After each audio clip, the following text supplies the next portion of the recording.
So, Jamie, welcome to Cinema, Life and Everything. How are you doing today? I'm doing very well, Phil, and even better to be on the show. Like we haven't just had a conversation before the conversation. Yeah. Well, I think we're done now, aren't we? We had to press record because we were going down rabbit holes already. We're talking about Japanese book reading piles and all sorts. It was time to press record. Right, mate. So, welcome to the show. You have three absolute bangers, and for one of them, I have to thank you because I don't know how such an amazing film had passed me by, but that's one of the selfish reasons I do this podcast, because people go, you have to watch this, and I go, how haven't I seen that? And it was incredible. So would you like to introduce your three films, and then we'll pick an order to go through them? Okay, thanks, Phil. My three films. I won't go into too much detail for why they're necessarily picked. We're going to come into that as we go along, I'm sure. But they quite simply are A Few Good Men, Swimming with Sharks, and Quills. Wow, just boom. So this is tricky because, Swimming with Sharks, I needed a brush up on because I was a massive fan of Spacey back in the day, and that was one that was always recommended to me, and yeah, just brilliant. And yeah, Quills was the one I'd never seen before, which, as I watched it, was like, how have I never seen this before? It's absolutely amazing. So where would you like to start? Which one would you like to start with? It's funny. As I was discussing before we pressed record, I've been going over in my head just different ideas of what order I'd like to go with these films, and given that all these ones are really representative of a time in my life, I think let's just go in chronological order, okay? And we'll go with A Few Good Men first. Brilliant. Okay. So yeah, I mean, where would you like to? So what inspired you about this film? Why is this film one of your top picks? Well, A Few Good Men was like a list of movies that was regularly appearing on I think on Sky. I mean, I missed it. I certainly saw the publicity when it first came out. It seemed to be up on billboards everywhere. A Few Good Men. It was really, really heavily publicised, and I would think it's fair to say, out of the three films, it's by far the most well known to the mainstream audiences. And it feels like a movie that has won multiple awards, but like the other two, it's very, very light on the amount of awards it's actually received. It was nominated for. It was nominated for 4 Oscars, says he, craftily looking at the tree. So it was nominated for 4 Oscars, didn't win any of them. I'm not going to go over which awards it did win. It did win the odd one or two, but nothing. It wasn't there was anything particularly notable. MTV loved it, and MTV audiences did, which might have been a reason. I mean, I'd love to say that it was me. I thoroughly enjoy all the works of Sorkin and Aaron Sorkin's works. I've been an avid follower of his works, and this is his first breakthrough play, and having watched it, and it moved me in the performances. But no, quite clearly it was very much in the MTV zeitgeist. I was in my late teens at the time when it was out, and that probably crept in. I love courtroom dramas. Okay, so yeah. I mean, I love all cinema. Let's be completely honest with that, Phil. I mean, again, we could turn that into a ridiculously long podcast. I enjoy the performing arts anyway, but all the performing arts as a rule. And I love cinema right from the silent era to the present day. I love the golden age of cinema. I love the new Hollywood. I love cinema from all over the world. I love all the different. I'm a fanboy about all the different genres. I can't think of a single genre that I actually dislike. I try to really think of a genre that, and often when you say there's a genre you don't like, it means it's more like a more recent version, or it's a more mainstream idea of a certain genre, and then you start thinking about it. Well, actually, no, I did like that movie. That movie was brilliant, and that fits in that genre. Anyway, but courtroom dramas, I've always known I've liked. I've always liked legal thrillers. And this is I'd say this comes under the heading of very much drama as opposed to thriller. Yeah, exactly. It's not a legal thriller. It's definitely a legal drama, and it's very much the courtroom legal drama. It's not a police procedural or anything.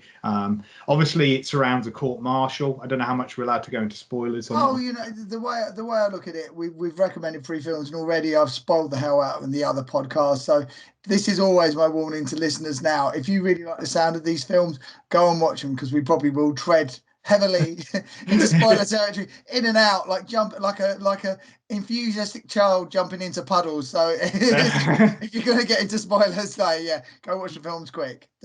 Yeah, absolutely. Yeah, and what I like about it is like all the films that I've pointed it doesn't always give there's a degree of discussion that people can have after the film about the argument. And what's interesting is that the most famous part of this film, the thing that's actually sort of survived it in the popular culture, is just the speech given by Jack Nicholson. Okay, yes. You know, you can't handle the truth, and how that's interpreted and how often it is sort of wrongly misinterpreted, it can be quite worrying.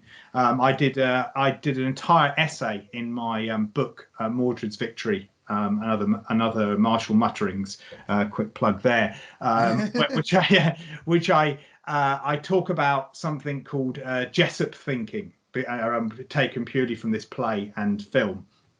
And so what I think of Jessup thinking is the sort of the arrogant belief that you're allowed access to certain information, and you decide who doesn't have that access, even if the law says other people should have access to that, even if it's the moral rights of somebody else to have access to that information. You believe that because of your experience, because of your background, because of your authority, you get to choose. And very often you find that people who wield that kind of belief do it to justify bullying, and that's what a lot of the time what you're looking at there.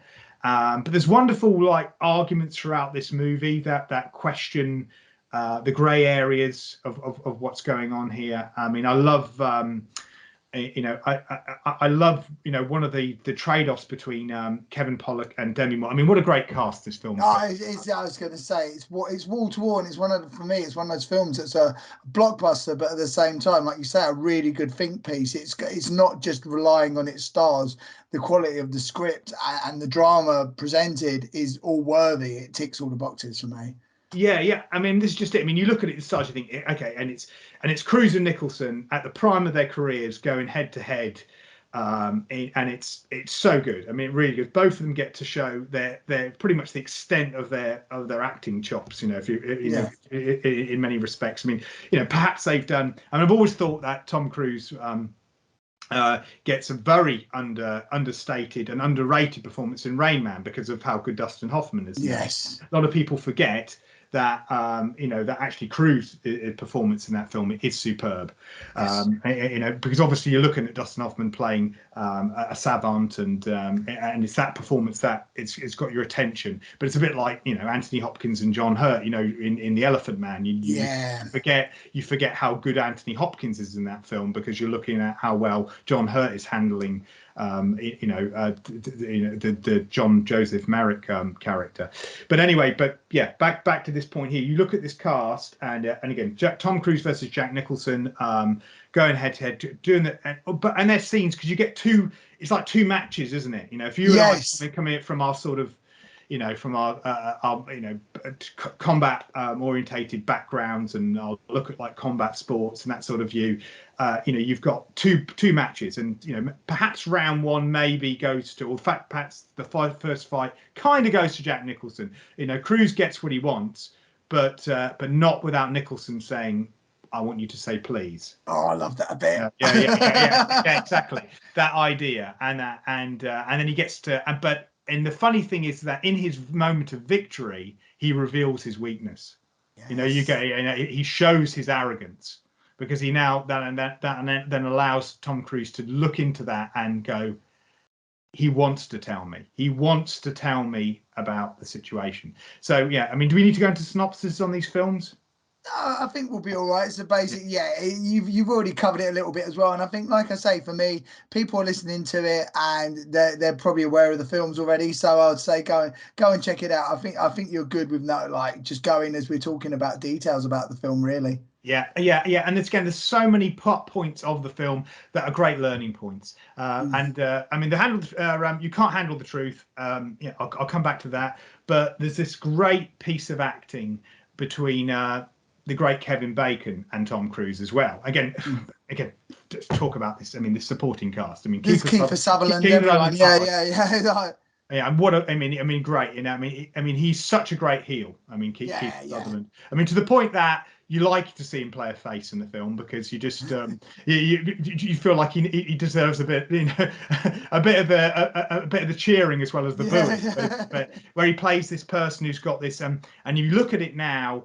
And you look at what we've seen in the 2010s on the political situation with how religion and politics plays into each other, and not only that, but religion and militarism, how the two can be combined, and they're very much represented in the figure of Kiefer Sutherland. He's the absolute acolyte to the Jack Nicholson Jessup character, Colonel Jessup character. So yes, okay, so obviously we've got the big battle between Cruise and Nicholson, Jessup and Caffey. They have their first small bout, which kind of I always felt goes to Nicholson, even though he gives it a bit away, but by showing his arrogance, by showing his, what really gets to him about the Tom Cruise character. Kiefer Sutherland's really blunt when he tells him, we love, being a Marine, we love you, Navy guys. I'm paraphrasing here. Whenever there's a water fight, you give us a lift over, on your ship, and that kind of thing. So there's all that sort of, and the fact that Caffey, somebody doesn't see action anyway, and not only that, but that's really representative of his character, where he's just got very become an expert at plea bargaining, and he's living in the shadow of his father. So you've got all that going on. But back to the scene that I love in that. The Kevin Bacon, Tom Cruise trade-offs are great, but their best moment is when we're looking at the situation where it all surrounds the Code Red, this disciplinary action that has been taken by two soldiers, which is a completely it's not officially recognised. It's essentially a form of severe hazing that soldiers do to each other to pull each other in line. I.e., if you're seen to be letting the regiment down, if you're seen to be letting your fellow soldiers down, the rest of the soldiers then take it into their own hands to deal out a punishment that makes sure that you don't do it again. That's their idea of doing it. They do their own form of corporal punishment, and this has gone wrong, and it's resulted in the tragic death of a soldier, and that's what the whole court-martial is surrounding. And of course, this then starts asking questions about institutions, asking questions about what your moral obligation is versus what your military duty is, and what falls in between that, and where the hypocrisy lies as well. I mean, this is often the point that a lot of people seem to miss. It's not just that argument; it's between those two arguments, saying, well, guess what? You can be a loyal, dedicated soldier, and which is what Tom Cruise emphasizes at the end when he gives Jack Nicholson that final sting, whilst also being morally right. And also then that is then re-emphasized by one of the two soldiers that he's defending. Loud and Downey. No, it's not Loud and Downey. Sorry. Harold Dawson. So you've got the Kevin Bacon scene with Tom Cruise.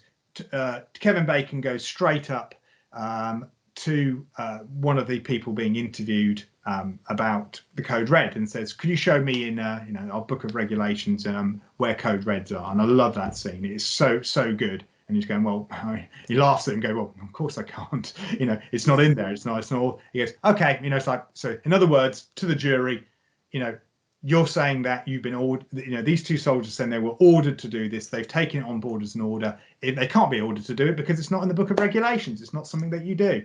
To which point, and this is, I'm not sure if it's in the live play, but it's Tom Cruise immediately takes the book off Kevin Bacon. So that brilliant dynamic acting. Certainly works well for a play, but it's not lost on the cinema audience either, where he takes the book off him as he goes to do the cross examination on the witness, and says, can you show me where the mess hall is in the book? And of course, and the great answer to that is, well, that's not in there either. And he says, well, which I thought you had, I thought you were fed in the, thought you were fed in the military, fed in the Marines. Oh yeah, we get 3 square meals a day, sir. And well, how do you know where the mess hall is? Well, I guess I just followed the rest of the crowd, which then nails so much about what's going on here, this whole thing. And and of course, which then Tom Cruise then really unpacks and gets to when he finally gets Jess up on the stand, when he finally gets Jack Nicholson on the stand, finally gets the guy who actually issued the order, and getting him to admit it by putting it across to him that people have to follow orders, otherwise we lose lives. That's the whole. So that's why this, your orders are unquestioning. So whether or not it doesn't matter whether or not it's official. The point is that you've made an order, and these people and these soldiers are programmed to follow those orders, and they have to follow those orders. So therefore, you do have a responsibility. For me, like the whole question, like you say, the reason I think I love these 3 films so much is they have these strong authoritarian characters as well, and the moral ambiguity. I mean, we'll get into the other 2 as well, but because some of what Jack Nicholson says, I mean, don't get me wrong, I'm not a military war machine at all, but the idea of talking, having subservience and people that won't question because he needs them at those points to follow orders. Like that, you talk about the first scene where he says the whole thing about, the people lining up on the wall, ready to taking shots at him no matter what, and he's that boundary. You need people like him. You may not agree with what he's saying, but unfortunately, he is a necessary mechanism in today's world. And and that part he gets right. Yeah, absolutely. And that part he gets right. And that's the bit I feel that a lot of people, when they hear the "you can't handle the truth" part, that's the bit they get all that they jump on whilst missing the point of that, which is what I think is the issue here, where Nicholson is absolutely, you've got to have people who've got to follow orders without question. I mean, this is the issue. My uncle was on the part of the legal team that defended one of the police officers involved in the post 7/7 bombings, the tragic death of Mr. Menezes, who was a completely innocent civilian who was shot by CO-19 police officers. And it's often an issue that we bring up in self-protection courses, where 5 rounds were fired into the head of an innocent civilian. And immediately, obviously, the recriminations were faced by the police officers. They had to stand trial, and they were exonerated. And the point being that, it was a tragedy. It was an absolute tragedy, and something in the system was wrong. Okay, what actually was wrong was the order, and the intel. That was where the fault. The fault did not lie in the people who pulled the trigger. The people who pulled the trigger are on the ground, seeing somebody run into a tube station, which had recently been bombed. Okay, not that particular tube station, I don't think, but running into a tube station with a backpack, being told to stop by armed police officers, and they didn't, and that person ran. And again, the question you want to be asking, saying to everybody, well, it's a suicide. So, and then you're being told through your communication, that person, this is a confirmed suicide bomber. It's a confirmed suicide bomber. So what do you want your CO-19s to do at that stage? The point of questioning is gone. Do you know what I mean? It's like, this is just it. In the same breath as, imagine you're attacked. There have been, there's been incidents where an undercover police officer was stabbed to death by a known gang boss, who ended up getting done for murder later on, actually on a completely unrelated inverted commas road rage incident. But it turns out the guy had complete proof that there was a hit out for his life, and the the police officer was in plain clothes and in his garden, and and he had absolute every reason to believe that this could be somebody who was going to kill him. So he reacted with, pulled a knife, took a knife out of the kitchen and went out and stabbed that person, killed them. Again, absolute tragedy, and I don't, it's sad that this incident with this police officer, somebody puts their life on the line, in order to try to keep us safer, that this would happen to them. But you have to respect the rights of the individual. If you were in a self-protection situation where you had good reason to believe that someone was going to kill you, you don't want to be there having to, ask those sort of questions when it's a potentially a very life or death situation. So it goes back to the situation with the Mr. Menezes shooting, where you don't want CO19s to be questioning those type of orders under that kind of situation. So I get that part. I do completely get that part. What the problem is that what Jessup is committing is something we call pious fraud. So the logical fallacy of pious fraud, where you believe that therefore he made a decision where he was going to rather than allow this soldier to leave the base, he was going to stop that, and he was going to implement a unregulated method of punishment with the other soldiers. And if he decides that that's the way forward, then he should also be willing to bear the consequences.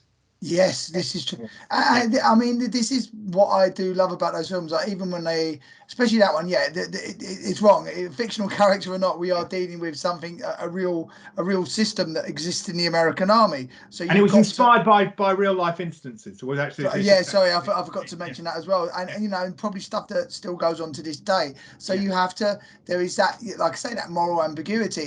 Anyone being hazed to death or anything like that, or being put into a situation where it's considered extreme, but then the situations that they have to deal with on a day, soldiers have to deal with on a daily basis, are always extreme. So, and you need to be able to rely on your fellow soldiers. So this is what I mean. I'm not the one with the answer. I'm just the one saying that as a piece of art and a piece of cinema that it has got a massive blockbuster cast in it, had a tremendously nuanced and debatable subtext, or not even subtext. It was a debatable plot line that exists and can carry on far after the film is finished, which is, I think, the true aim of all art, really, to create conversation. And to be fair to Sorkin's writing, which is, let's give credit. This is Rob Reiner's movie, but Andrew Sorkin did the play and he did the screenplay, and there's and he made some very good choices of changes that work great in the screenplay that aren't on the stage, like the scene where, do you know the bit where Tom Cruise is looking for his baseball bat because he has to think with his baseball bat? There's a scene where it's a crucial part where he realizes that why, if he was going to be, if you're telling us that he was ready to leave the next day and you'd given the order for him to leave, then why wasn't he packed? And what happens is he looks for his baseball bat because he thinks with his baseball bat, and then he looks and he sees the lineup of all the he looks at all his all his clothes all hung up. And he thinks, and he gets the baseball bat and he runs it down them, and that's what makes him think, that guy hadn't packed, and that's one of the things he hits at with Jack Nicholson. And but anyway, back to the point. Sorkin, as you say, puts that ambiguity there because that argument is answered in a different way earlier on in the film between Demi Moore and Kevin Pollock's characters. And again, Kevin Pollock, understated performance. Another one, really, really good. Let's remember, this defense team is not just Tom Cruise and Demi Moore. No. Exactly. So Kevin Pollock's a great, and so well cast. I have to say, Pollock's perfect in this. Sam Weinberg. So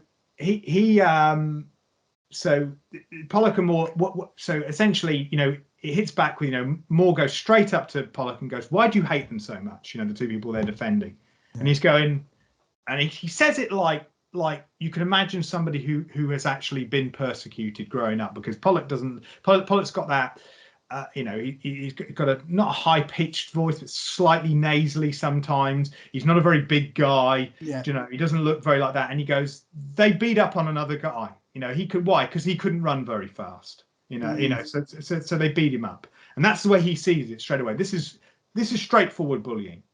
And that's absolutely, and he's got a really, really good point. And again, this is one of the points that comes across when Nicholson's being dealt with, because Nicholson can't take it. You know, Nicholson, when it comes to push about the whole thing, it's going, you know, you're there saying, you know, how, you know, what you've got to do, your person, you know, got, you know, ridiculous amount of responsibility. Yeah, but you're abusing that. You know, what's the point?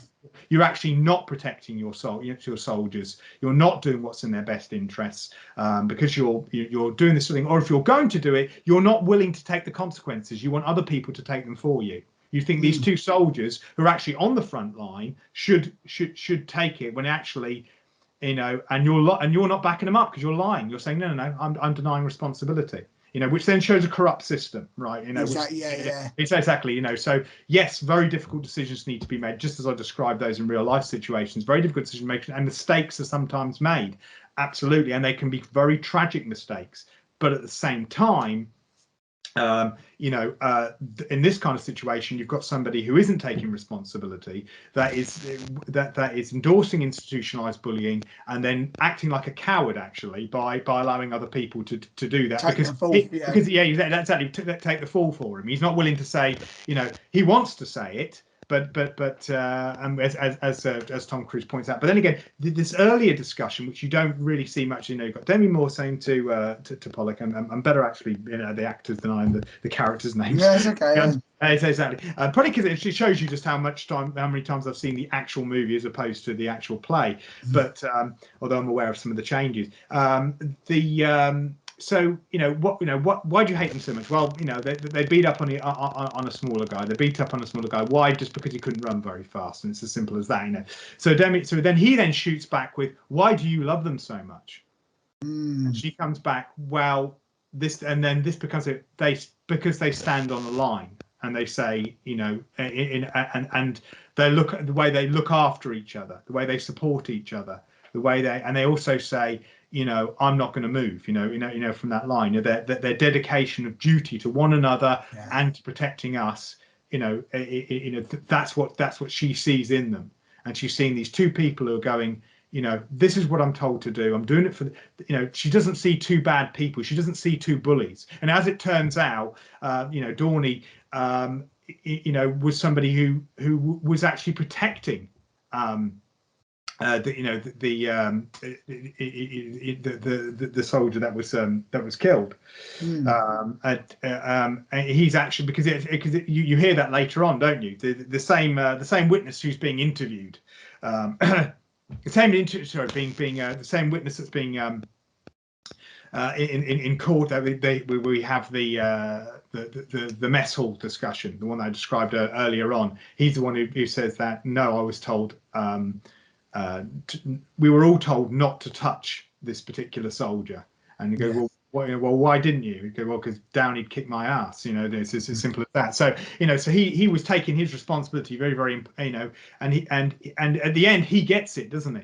So yes. So massive spoiler at the very end. The two of them are like in conflict, but Jessup's gone and, you know, admitted he gave us the orders. We carried the orders. We're not to blame. And then he's going, well, we don't get off completely scot-free. Good reason for that. You know, we're getting, you know, dishonorably discharged because we did have a responsibility for our fellow soldier, and we didn't. You know, and that's what we've got to take the hit for. And it's interesting that you hear that. As a comparison in real life, Chris Eubank versus Michael Watson. Yeah. So I saw a recent documentary with that, where Chris Eubank being interviewed at the time when Michael Watson was seriously injured after due to their second fight. And obviously, I mean, he recovered. It wasn't a complete recovery. I mean, he's an amazing individual, Michael Watson, what he's gone through and what he's been able to prove that he's done. But it made him disabled after the fight. And at the time, Eubank, for all his pomp, for all this show that he puts on, for all his healing out to the fans and all the rest of it that goes on there, and how much of it's real and how much of it's not, and whatever, whether he's a misogynist, whether he's a snob, whether he's lacks self-awareness, that's all other discussions. But as a human being, talking about another human being within the realm of fighting, he said at the time, as he said later on, years later, many years later, which he still agreed with, is he said, I take responsibility for that. I appreciate the medical staff. There was so the Boxing Association was sued at the time. You talk about that, you talk about the referee, you talk about all these other people involved, but it was me who threw the punch. Yep. And he will not be moved on that. And I have nothing but respect for a person who actually will take accountability. Accountability. And that's what Dawson shows us to say, yes, absolutely. The main fault here lies with our commanding officer. It's Keith Sutherland's character, and then above him it's Nicholson's character, and everyone who was compliant in allowing this to happen. Yes, definitely. And we're soldiers that are trained to obey orders without question, but at the same time, we're also trained to have a certain moral compass, and we're trained to look after our fellow soldiers, and we have a degree of responsibility there, in that situation. Yeah. So okay, so I mean, a wonderful reading, and like I say, the thing about these three films you've chosen, they're endlessly debatable as well. So where would you like to go next? Out of the next two, what would you? Well, we might as well. So we're going in chronological order. So let's go straight to Swimming with Sharks. Okay. Wonderful, right? Okay, so Swimming with Sharks. So I neglected to say, with A Few Good Men, as I said, big courtroom fun. Watch Few Good Men, and if you really enjoy watching A Few Good Men, watch the earliest adaptation of Witness for the Prosecution. That's another amazing courtroom drama. If you really really got your teeth into that kind of back and forth acting, the great Charles Lawson Lawton, sorry. The great Charles Lawton, rather. It shows you I'm not a real film critic, you see. The great Charles Lawton in Witness for the Prosecution, definitely worth watching if you like a good courtroom drama. But yes, Swim with Sharks. Okay, so Swim with Sharks again, and as a legacy to this film, again, it's probably the least well known, I'd say, to mainstream audiences. Maybe, I don't know, maybe Quills. I don't know which. Trying to think what it is. I don't think Quills or Swim with Sharks are particularly that well known, or if they are well known, again, these are films that I don't think they feature heavily on a lot of people's top 10 lists. So I don't think they're not overly popular. When I've ever looked at reviews, people have generally come back on all three of them that they're good films, but they're not amazing. It's what a lot of people think. Whereas they've resonated with me. So sorry to interject quickly, but the thing with Swimming with Sharks, when I started to watch it again, because it's one of those films, like I say, because I was going through Kevin Spacey's back catalogue a while ago, and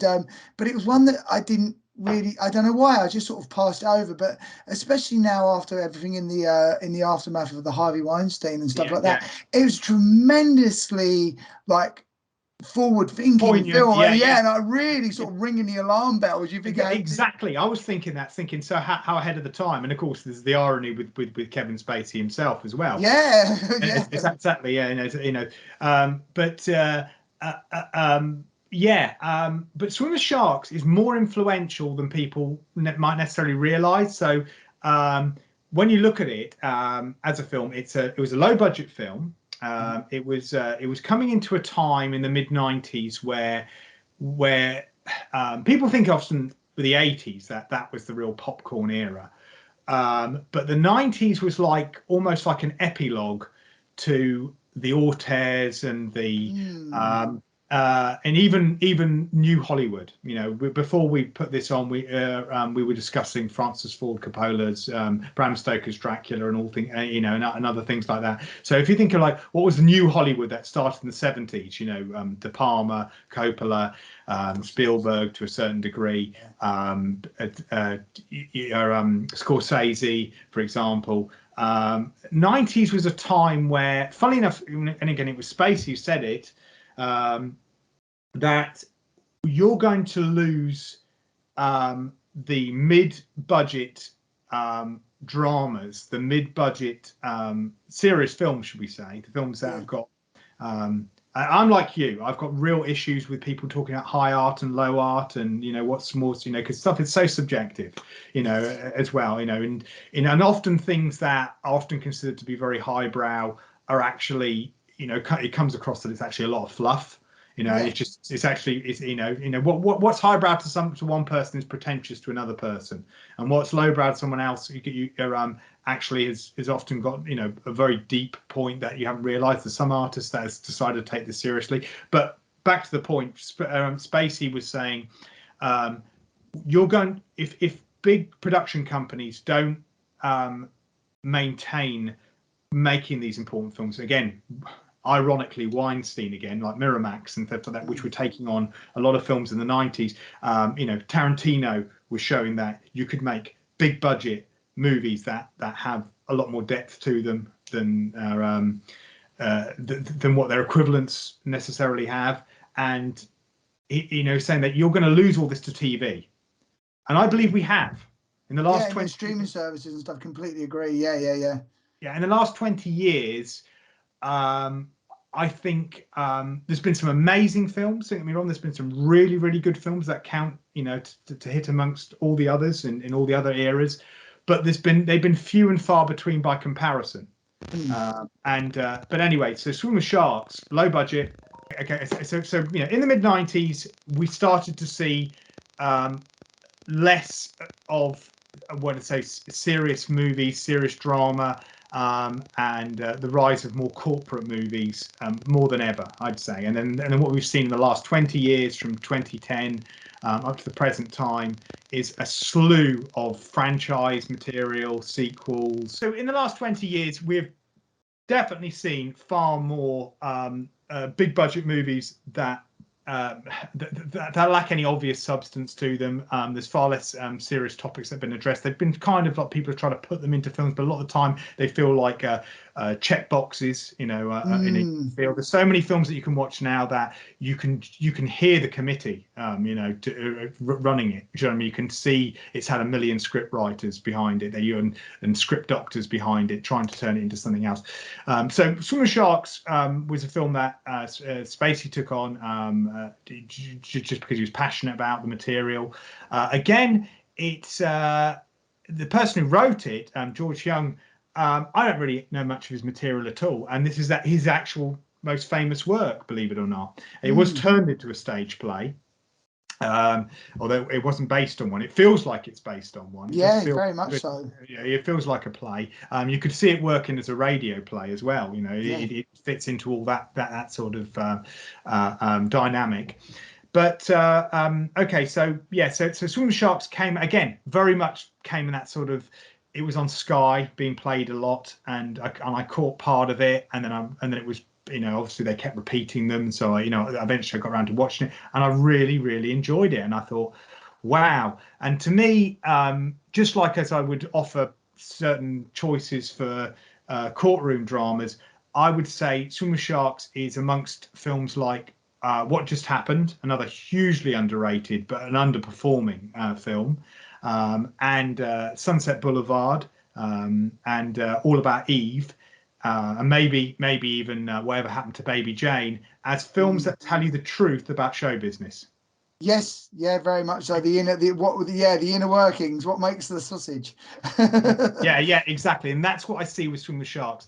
And counter to the sort of what I saw with A Few Good Men, where I very much see and take the whole point of, like, you know, this is where your moral compass is.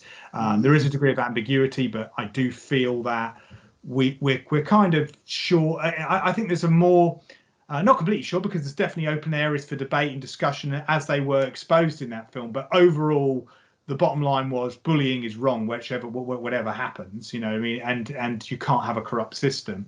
Swim with Sharks gives you a view where it says the message to me is, what is it that you really want? Yeah, exactly. Yeah, and how far are you willing to go to get it? Yeah, and is this really what you want? Yes. Yeah, exactly. And and again, yes, you can look at it and go, well, people shouldn't have to put up with this and shouldn't have to do with this. But I haven't seen much of this change in show business, to be honest, Phil. Having worked in show business my entire life, eighth generation, if you like, show business. And I've seen every type of show business. I mean, I've worked in everything: pantomime, stills, video games, stage performances, feature films, commercials. You go on the performance art. You go on the list. There's lots. Every different avenue I've had some involvement with in some way. I've had some exposure to, and I've seen examples of exactly this sort of behaviour and this sort of earning your dues attitude that goes into the Sharks. If you think of it paralleling with pro wrestling, what Buddy Ackerman is often saying throughout it is that you have to earn your dues. Yeah, and I think the only, because I got quite bleak, because spoilers, it's quite a bleak film. It's like there's definitely not a feel good ending about it.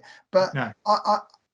The time it's set, the 90s, and consumerism, and everything is just, everything almost seems like a commercial in itself. Everything is selling that idealistic lifestyle, but ultimately vapid, and only it's sort of like when Kevin Spacey has his big reveal about what happened to his wife and stuff, and even that is sort of just segued over to be like, oh, the other character's becoming more evil than him now. It's like who's sort of, rather than who's reaching higher, who's stooping lower and has less morality and less sort of like any because everybody stabs each other in the back, don't they? I mean, there's nobody. Everybody has got their sins. I mean, ultimately, the sacrifice that's made is the most innocent of the three, ultimately, at the end, even though the person who ends up committing the crime at the end is the one that we've got our sympathies with up to that point. But I'm not justifying earning your dues and all that side of it, but I do see this again. It's throughout show business, there is that feeling that you've got to have this experience, and this experience isn't necessarily easy learning lessons. These experiences are absorbing unfairness.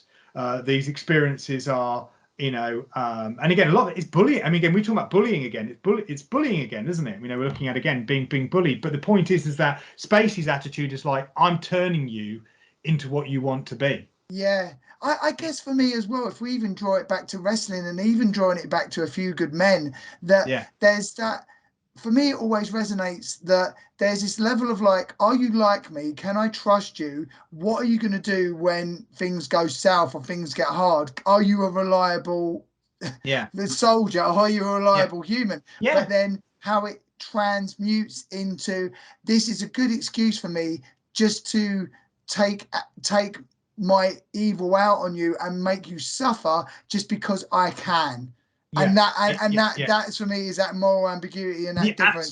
Absolutely. Because when it comes down to it, you look at it and you go, it's you'd like to think from a moral point of view, somebody would step away and go, I'm going to take responsibility. Okay, you've got me. You're going to, the cops are going to arrive, and I've threatened to kill you. I've held you hostage. I mean, that's his option. That's his option, really. Obviously, looks that they give you this whole thing at the very end where he's about, it looks like as if Spacey's going, you shoot me. Yeah. Yeah, exactly. And that's when they want you to think that, obviously, and this is going to be it. This is like, and it's almost that sort of Return of the Jedi kind of. Yeah, the pupil replacing his master. Yeah, what do you do? Exactly. You're saying, exactly. Which is always a very interesting dynamic in that particular film, where where you've got the whole Darth Vader, Luke Skywalker situation, where it's almost like Darth Vader's going, he wants him to kill him, or where that's getting, because that in itself is not as clear cut as it's given. we talk about. But, back to Swim with Sharks, and you've got that moment where he's pointing the gun at Kevin Spacey, and it looks like Kevin Spacey's telling him to do it, but we know that the gun is actually pointed at somebody else. And as you said, bleak endings, yes, because A Few Good Men ends with an optimistic ending and a moral lesson. That's what I feel like. It ends with, and it feels ultimately it is a good feeling, even though you don't get the pure into the sunset finish. It's like okay, justice won the day. The morality's in check, but still, with that in mind, the person who's one of the moral characters has still got to accept their accountability in that film. In Swim with Sharks, it's brutal, again, and it's a satire, and it's not. And people would say it's nihilistic. His option was, okay, I'm going to sell my soul. This is what I want. And again, this is what the point is. He keeps coming back to it all the time. That seems to, he keeps saying to I'm going to say Buddy Ackerman, Kevin Spacey's character, keeps saying, what is it that you really want? What is it that you really want? He's taken this person who just loves movies, who's come into working. And what I love about Swim with Sharks as well is you never even see a cinema, do you? No, that's true, actually. Yeah. The most you see is a television screen. He's looking at MTV, of all things. He's looking at a music video, and of course he uses the MTV as an example. Like he attacks either Generation X or what would now become the argument against the millennials, and obviously eventually the Zoomers. And that your MTV generation. It's the trouble with your MTV generation. You want it now. You want it instant. You don't know. But he's going. You didn't take 1 year, and he goes, no, I took 10. I took 10 of what I've had, and not only did what happened to him with his wife, losing his wife who was murdered and who was gang raped and murdered while he was having to wrap the presents for his boss that Christmas, all that going on, but also the fact that he had all the bullying. He was bullied. He was kicked down. Exactly. Anyway, which then also feeds into this story about the cycle of abuse as well. That what you're looking at there. It's another story about this is the cycle of abuse. This is what you produce, and there's that. I say it's a nihilistic message. Now, when I said Swim with Sharks is influential, its most successful influence was the novel, and more specifically, the movie, The Devil Wears Prada. So which again, so many people don't know that connection, don't see that connection, because it's a very different film in many respects. It's so similar in many ways, except for that one gives you a positive message. You can do it all. You can be, and it loses it, and that's the sad thing, because there's actually some really good points in that film, like again, Meryl Streep's character, where she just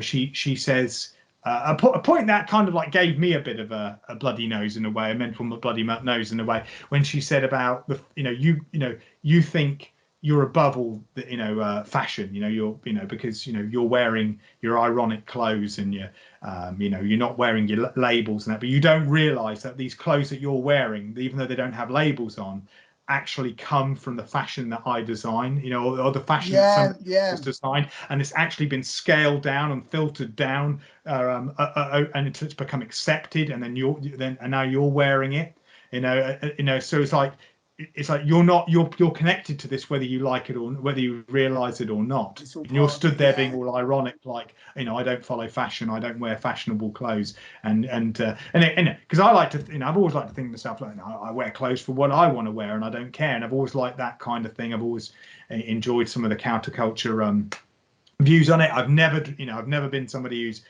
except when I'm performing, obviously, one garish or outlandish clothes or things like that. It's never been my scene outside of show business. It's kind of like been my view, and I've always even to this day, hold my head. You know, my daughter talks about, you know, fashion or, you know, what trainers she wants to wear and all this sort of thing and how important it all seems to be. And I'm like going, oh, this is such vacuous crap and all the rest of it. But in Devil Wears Prada, they make that point, you know, very much make that point, saying, well, it's all connected though. It's actually all attached. And it's all identity as well. It's like it's the way you portray to show yourself out to the world. They've just found a commodity in that. Yeah, exactly. And again, that then derives from that Swim with Sharks, where Swim with Sharks puts across, these are the hard lessons. You think that all of this is you know, ideal, you know, that life is a movie. And again, that's the other point that Coach going that life is not a movie. You know, there's you know, and there's that line that I put into I put it into my book actually, in Mordred's Victory again. I know that seems to be the most relevant one because I've quoted. Hold it up to the camera as well, because if we're going to do it, there you go, guys. For anyone watching on YouTube, there you go. yeah. Okay, so if I can find the quote, it's in my chapter, That Which Does Not Kill Us: A Martial Arts and Media Ramble. I quote, The chapter title. Yeah, exactly. Yeah, it's my last one actually. Starts off with me dislocating my elbow whilst camel racing. As a starting point. It's that damn camel racing. You become so Moorish. You have to do it all the time. So addictive. So this is the line. So okay. This is the only way that you can hope to survive. This is Buddy Ackerman's lines to his protege, because life is not a movie. Everyone lies, good guys lose, and love does not conquer all. What? Your job is unfair to you? Grow up where it goes. People use you. Life's unfair. Grow up where it goes. Your girlfriend doesn't love you? Tough shit where it goes.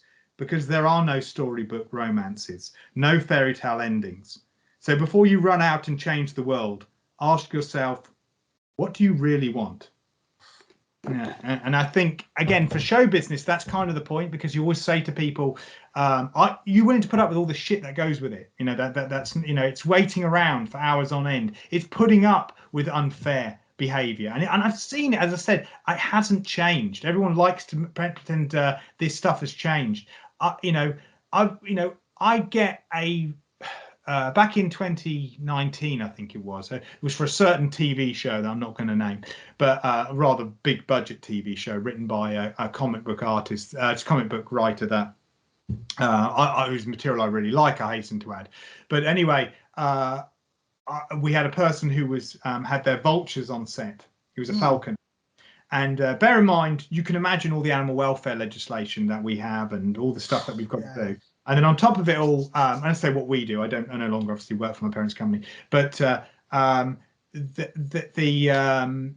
the insulting phone calls you'd get from studio executives and people who would be asking about the animals, and you treat them well, and you do this and you do that, and we've got to sign all these disclaimers and all this sort of thing going on, and these animals are our life, they're part and parcel of our of our very existence, and so you see with the stuff that our the staff and my mum went through and heart pours into with regards to animals, and you get all this kind of crap coming from somebody.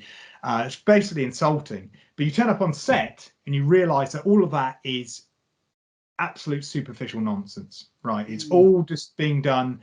I don't like to use, well, I say I don't like to use the term, I'm not going to say I'm use it, but when it comes to virtue signaling, that really is the essence of vacuous virtue signaling, as in, completely insincere virtue signaling on regards to the animals. Because this falconer called me up to say, we can't do this scene. They said, well, it's a scene in the cave with the vultures. I'm not doing it. And I said, why not? What's going on? They've got smoking in this set of this cave. I went, yeah, absolutely. I said, it's not in the script. We haven't got it in the script here. We haven't got anything. I've had no conversations about this whatsoever. And he said, yeah, absolutely. He said, because we'd refused it straight up. And to which point the people on the floor then start trying to negotiate. Well, can we just have a little bit of smoke? And you go, no. This is a bird. It has a very specific respiratory system. This will kill the animal. This is going to kill the animal. This is going to we cannot compromise the animal's health. Okay, and this is just it's not acceptable. It's not going to happen. We can't do it. You're going to have to CG it in, or it's going to have to be done filmed separately, locked off shot, whatever you want, but we cannot have where the actual vultures are present, where there's even a trace of this smoke wafting in the air at the moment. That it would be detrimental to the animal's health. This is all going on back and forth. Then we get a phone call from our falconer who says, right, I've just had somebody say straight to my face in front of everybody, well, if the vultures die, they die. And I'm going, right, so we're 2019. We've just had to sign all these disclaimers. We've had to have, frankly, very insulting conversations about how we treat our animals. And we've actually just had somebody who's just said this without any fear of recrimination on set. Yeah. So what I'm trying to say is that, you know, this stuff goes on, the bullying goes on, the stuff that is, you know, illegal behavior goes on film sets and across media all the time, in every part of it, and abuses are going on all the time as we speak. So, you know, and Swim with Sharks really does bring that up to say, you know, is this really what you want? You know, are you willing to put up with some of this? Are you willing to go through, you know, through with all this? So just as A Few Good Men talks about, you know, you've got to make a moral decision. You've got to, well, sometimes that might even happen within show business, where you might have to decide, well, you know, is my career worth this? Is my, you know, is what I want worth this? You know, is there another, you know, maybe I can do something else. You know, maybe this isn't for me because this is what I want.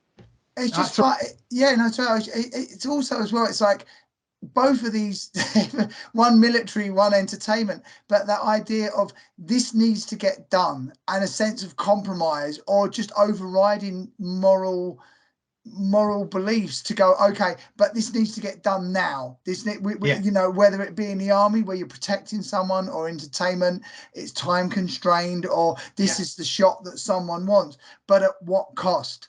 Exactly. And nearly every one of the great classic films, you go back and you start looking back at the history of the production, that how many times you hear about the abuses on the set of Texas Chainsaw Massacre. It's a classic one of that. I mean, what Toby Hooper put through everyone through for that film, and by God, does it come out in how that film, that the whole visceral intensity of that movie and that feeling of that film. So, you know, this comes out, you know, this whole what is it that you really want? You know, ask yourself this question. And just to finish up on that, there's a very eccentric photographer, you know, so outside of other types of media, so who we worked with and done a huge amount of work for. Beautiful photographer, but very eccentric, very much an egotist, very much wants it his way. And I had a couple of very, very people close to our family who were keen photographers, and they were, you know, young, they're in their teenage years, and you know, they want, and I said, well, yeah, we could get you front of the line and to do work experience with this guy. Now, you work with this guy. It's like, you know, like Buddy Ackerman says, was, you know, once you work for me, that's it. You've jumped everybody else. You're made. Yeah. You know what I mean? You're made now. That's the point. But this is, you know, you're not going to get it for free. Exactly.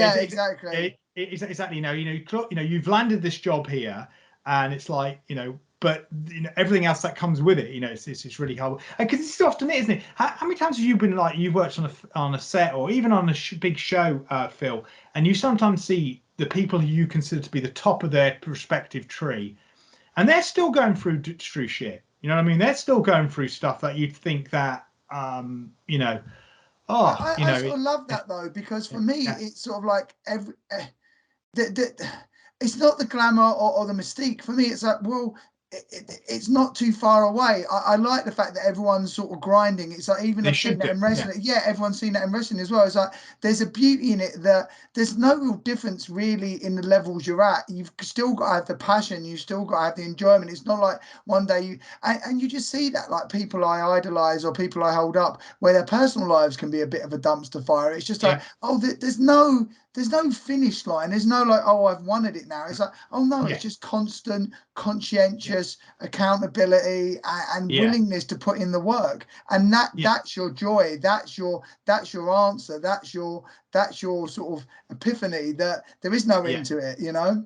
Yeah, absolutely, absolutely. Yeah, isn't it? We've got that small scene from Del Toro is in there. He gets like in Swim with Sharks, if you remember. Um, he's got a small. He's got a very very small role in this. Um, No, it's because for me, the end of Swimming with Sharks is sort of like you have that echo, what do you really want? And they trade that eye line at the end, which for me, Kevin Spacey is looking at, or Ackerman's character is looking at his underling and going, oh, you've made it. He's sort of in a way, sort of proud of him. We've got this little yeah. secret that Oh binds us to yeah, each other absolutely. Yeah, forever. because that, and again, that's all part of it. Yeah. So And he's Benicio broken. Benicio del Toro has got a small part Oh, in he this has shot. as the original assistant. Yeah, yeah, yeah. Yeah, absolutely. So he kind of sort of tells him, like, what to expect and all that sort of thing. And one of the things he goes, "This is not a business. This is the business of show." Yes. Oh, yeah, yeah. Yeah, exactly. And it's kind of like, and he doesn't and of course he sees the first time he gets his first bollocking off Buddy Ackerman. Yeah. But the way he says, and you can't always be, the whole thing about bringing the right sweetener, and Yeah, yeah. and that, because often that's shown as one of the photographs for the front cover. The front cover of my DVD copy of this. The front cover has Kevin Spacey holding the sweet low packet in his hand. Because it's a real crucial point, isn't it? It's like this is where that's his moment when he realizes, oh man, I'm really working. This is something different altogether. I can't win. I'm going to get. I'm going to get. And he doesn't realize he's going to get tortured and everything as well. Things like. Yeah, absolutely. And the idea that this is the business of show. It's not. In many ways, he's telling him what Ackerman will tell him later on, that life isn't a movie. Yes. And essentially, this is all. This is what happens on the surface, but what happens underneath it is a totally different story. In fact, it's probably the inverse of everything that we're telling audiences. I mean, Exactly. because you've also got Ackerman also. Kevin Spacey's character, telling Dawn, saying that she feels really guilty about what she had to do in order to get to the top, which Yeah. in light of Me Too, it makes it gives us another view on her position as a victim in this film. But because she's shown as very hard line, she's shown as somebody who's toughed it up to the top, but there's also but he says that because she feels guilty about how she toughed it out to the top, she she now wants to make important films. This is what his thing is. Yeah. Whereas Ackerman is like straight into pretty much. And again, as I spoke to you before, this was at this period in the 90s where it all where everything was getting closer to consumerism, where we're about to see that tipping point into consumerism that we'd see in the 2000s, and and things like him, and Ackerman's like completely. In many ways, it's like Kevin Spacey is having a go at his own beliefs about movies that mean something. He's actually having a pop at it. He's having a satirical pop at it, saying, you're just doing that because you've got a guilty conscience, so you now want to make important movies, and all this sort of thing, rather than making films that are going to make us huge amounts of money. That's all he cares about, the bottom line. Yeah, and which is rather, it's interesting, as say, to look at Swim with Sharks, like a quarter of a century later, where we have now this a bigger disconnect than I've ever seen in the film world, where you've got a load of films winning Oscars that most people haven't seen, and seem to be made to, without being too unfair, a good number of them.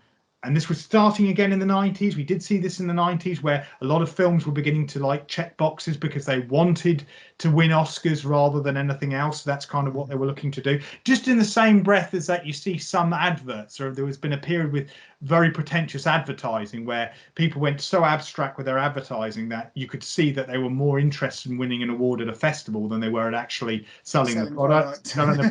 So there's kind of like understanding those balances and nuances that were going on there. So look at Swim with Sharks now. When we talk about the different types of films, different like the types of things that were the different types of things that were happening within the movie world, And looking at what's happening now, where it's in a a far worse state, I would argue, where you have got one side of it,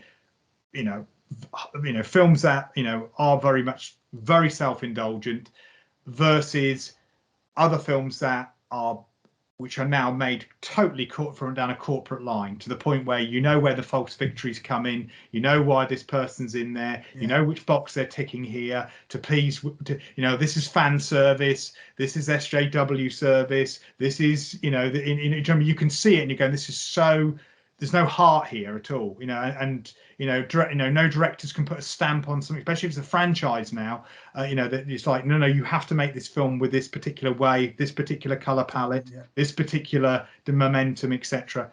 So it's Swedish Sharks. Ultimately, it's got a bleak ending. It's you could see it as being nihilistic. For me, it's kind of like, well, so's forced. It's the force. Yeah. It's Dr. Faustus. It's forced. It's that legend, and which always has a bleak ending, because ultimately the hero, lead protagonist, sells his soul to the devil, which is what happens there. And then you go, if you want to see a nice version of it, then watch Devil Wears Prada. Devil Wears Prada.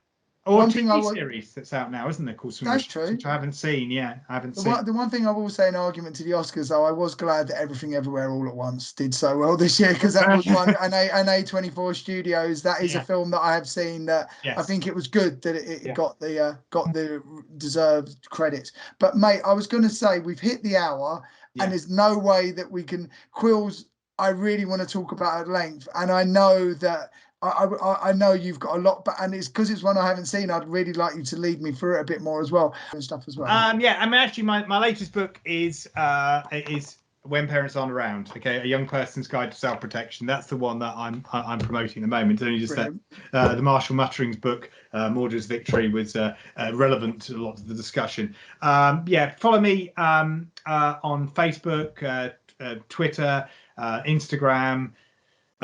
TikTok, if you must. All the usual places, but really the hub for everything is the Club Chimera Martial Arts website. You go to the Club Chimera Martial Arts website, and the links should be in there for all the main places. But I'm easy to find. I will whack them in the show notes as well. Lovely. Okay, thanks for having me on the show, Phil. Listen, absolute pleasure, and I knew we were going to be so comprehensive and so much passion in what you were talking about. And like I say, I don't want to do Quills a disservice, because it's such a great like third part to it as well. So I'll get you back on shortly, and we'll talk about that as well, man. Okay. Okay, lovely. Thank you. All the best. Have a good day. Bye bye. Bye bye.